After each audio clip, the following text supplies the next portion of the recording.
Welcome to the Ice Turner experience. Something you can't define, but you can only experience this through me. Speaking of experiencing something through me, I encourage you all to, you know, get an agenda. And by getting an agenda is actually the key to getting mastery of yourself, mastery of your mind, your emotions, of your scope and direction. See, having your own agenda is based on who you are right now. And who you are right now can be defined by what your mission is. I liken that to your guiding star, guiding light. So no matter how lost you get or what's in your path, you'll always know your direction. Either through journaling, reflecting, and if you can afford a therapist, by all means, I would encourage you to get you one. However, with having an agenda or forming an agenda isn't something that you can have accomplished within a day, within a week, within a month, or even possibly a year. It's something that you have to actively reflect upon to conclude. I was journaling, all the way back, 2002. I even have cassette tapes. When I didn't want to write things down, I just talked on a recorder. Kind of gave my ideas, life, You can actually, track your ideas and track your perspective. See, with forming an agenda isn't something that you can,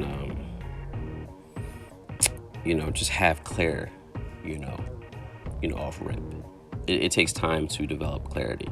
It takes time to develop your why. You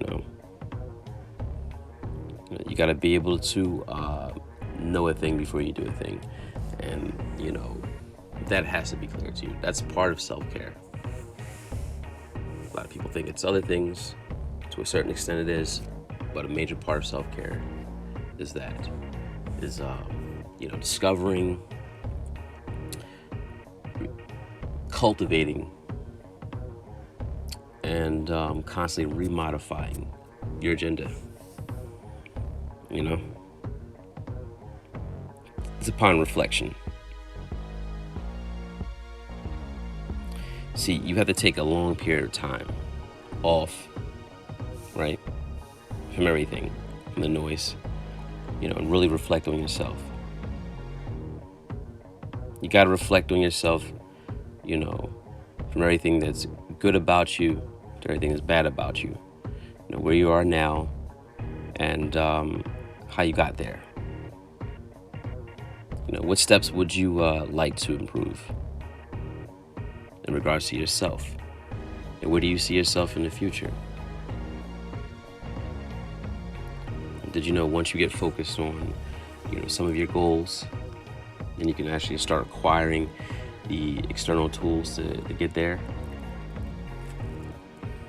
It can be different types of material. Reading material, friends is part of the material, as well as connections.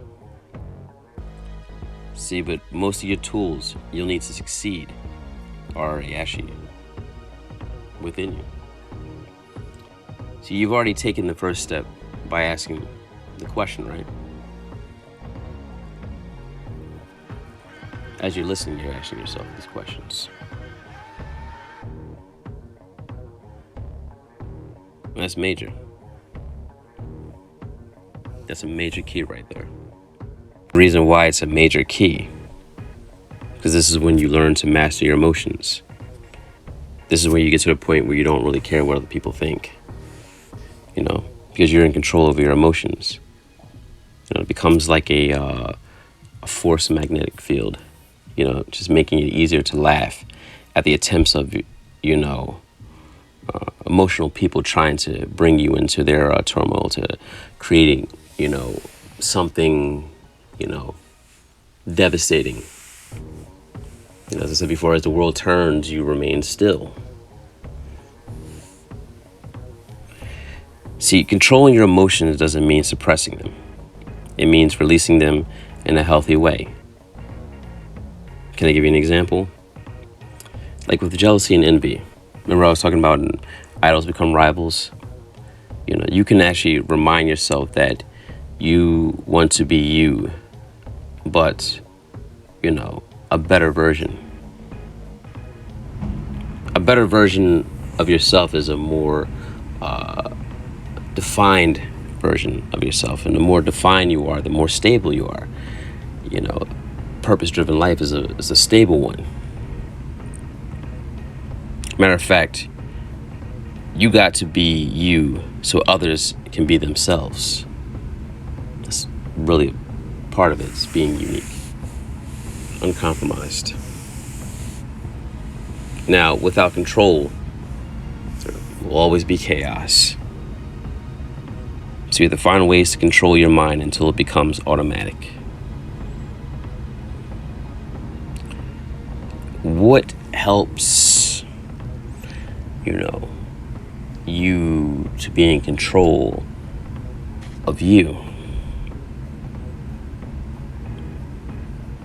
Part of it is reading. Some people think it's reading books. For me, it's just reading my surroundings. It's what actually stimulates my control.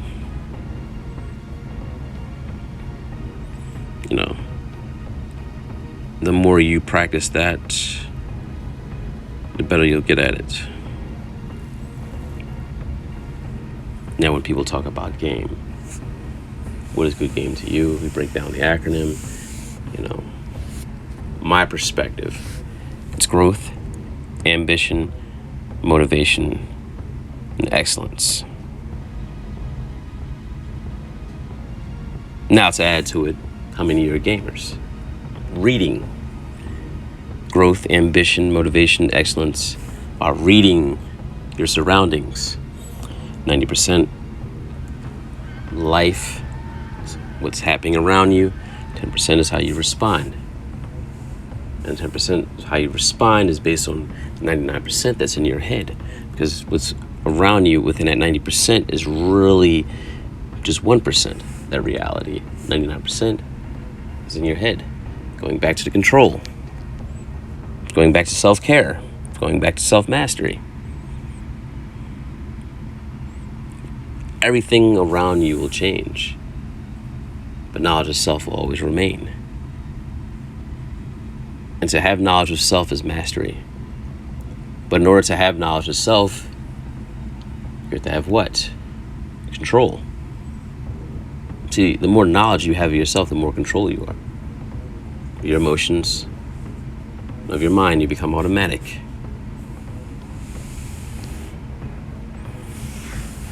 Is it making sense to you? I'm sure it should. Just have to be careful if you have, wild imaginations. You're supposed to, put those into subjection. Or, circumstances will put you into subjection.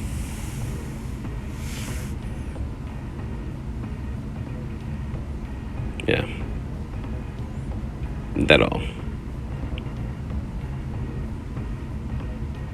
See, you have to also keep this in mind by exposing yourself to fears, right? Exposing yourself to the things that you fear and things that, would cause you to be insecure is the best way to get rid of all of that in the first place. Did you know that? Did you know that was actually part of self-care? You have to look at what I said, grasshopper.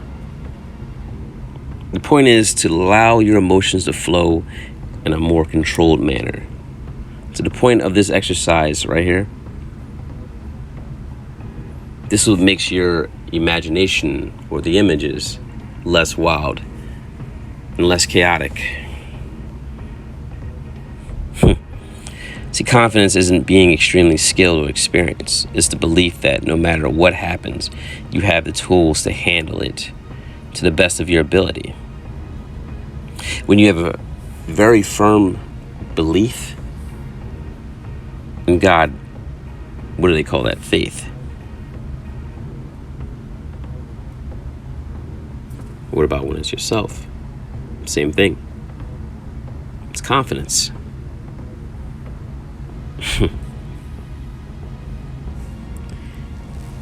Just keep that in mind.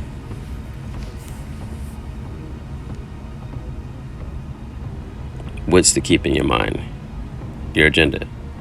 First, you have to discover your agenda. Then you have to cultivate your agenda. And while you're cultivating your agenda, guess what you're doing? You're meditating.